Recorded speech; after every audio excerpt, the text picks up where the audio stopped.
Animal kingdom. When you look around, you will observe different animals with different structures and forms.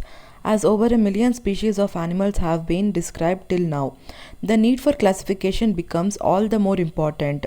The classification also helps in assigning a systematic position to newly described species.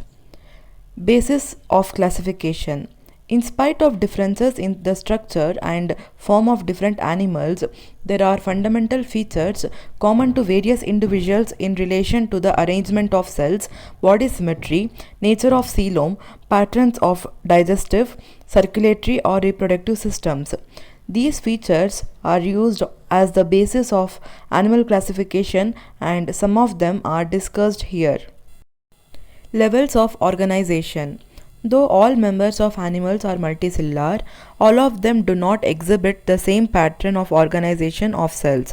For example, in sponges, the cells are arranged as loose cells aggregates. That is, they exhibit cellular level of organization.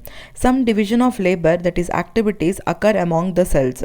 In coelentrates, the arrangement of cells is more complex. Here, the cells performing the same function are arranged into tissues. Hence, is called tissue level of organization. A still higher level of organization, that is organ level, is exhibited by members of Platyhelminthes and other higher phyla, where tissues are grouped together to form organs, each specialized for a particular function. In animals like Annelida, Arthropoda, molluscus, echinoderms, and chordates, organs have associated to form functional systems, each system concerned with a specific physiological function. This pattern is called organ system level of organization. Organ systems in different groups of animals exhibit various patterns of complexities. For example, the digestive system in Platyhelminthes has only a single opening to the outside of the body that serves as both mouth and anus, and hence is called incomplete. A complete digestive system has two openings, mouth and anus. Similarly, the circulatory system may be of two types. One, open type, in which the blood is pumped out of the heart and the cells and tissues are directly bathed in it, and closed type, in which the blood is circulated through a series of vessels of varying diameters, that is, arteries, veins, and capillaries. Symmetry. Animals can be categorized on the basis of their symmetry. Sponges are mostly asymmetrical, that is, any plane that passes through the center does not divide them into two equal halves. When any plane passes through the central axis of the body, divides the organism into two identical halves, it is called radial symmetry. Coelentrates, ctenophores, and echinoderms have this kind of body plan. Figure 4.1a. Animals like annelids, arthropods, etc., where the body can be divided into identical left and right halves in only one plane, exhibit bilateral symmetry. Figure 4.1b. Diploblastic and triploblastic organization. Animals in which the cells are arranged in two embryonic layers, an external ectoderm and an internal endoderm, are called diploblastic animals. Example, coelentrates. An undifferentiated layer, mesoglia, is present in between the ectoderm and the endoderm. Figure 4.2a. Those animals in which the developing embryo has a third germ layer, mesoderm, in between the ecto and endoderm are called triploblastic animals. Example, Platyhelminthes to chordates. Figure 4.2b.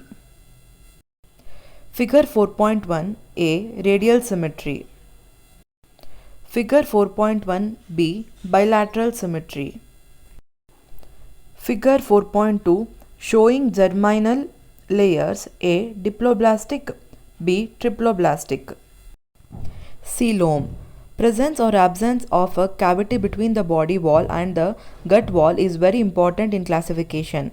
The body cavity, which is lined by mesoderm, is called coelom. Animals possessing coelom are called coelomates. Example, annelids, mollusks, arthropods, echinoderms, hemichordates, and chordates. Figure 4.3a. In some animals, the body cavity is not lined by mesoderm. Instead, the mesoderm is present as scattered pouches in between the ecto and endoderm. Such a body cavity is called pseudocoelom, and the animals possessing them are called pseudocoelomates. Example, Aschelminthes. Figure 4.3b. The animals in which the body cavity is absent are called acoelomates. Example, Platyhelminthes. Figure 4.3c. Segmentation. In some animals, the body is externally and internally divided into segments with a serial repetition of at least some organs. For example, in earthworm, the body shows this pattern called metameric segmentation and the phenomena is called metamerism. Notochord. Notochord is a mesodermally derived rod-like structure formed on the dorsal side during embryonic development in some animals. Animals with notochord are called chordates and those animals which do not form this structure are called non-chordates. Example, Porifera to echinoderms. Figure 4.3 Diagrammatic sectional view of A. Coelomate, B. Pseudocoelomate, C. Acoelomate.